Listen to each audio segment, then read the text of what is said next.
Good morning, it's Divyan here and welcome to your State of the Market, where we give you all of the facts, none of the fluff. So let's get into it.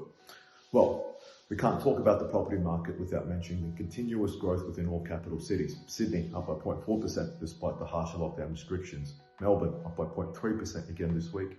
Brisbane up by 0.4%. We expect this growth to continue until the end of the year, and at the same time the number of properties coming onto the market is likely to fall. As many vendors are likely to hold off selling their property until they can get potential buyers through the door, and as it stands, the probability of a public auction is very low.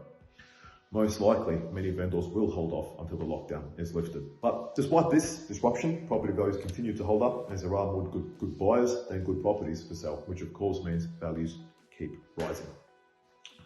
Also, a new report from KPMG shows that real estate prices are higher than they would have been if COVID never happened. In fact, it's going to staggering 150%.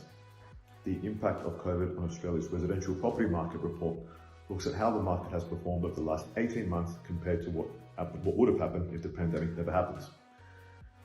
In addition, according to KPMG's analysis, house prices are at least 12% higher and units 13% higher compared to if the pandemic never happened, which is very interesting to hear.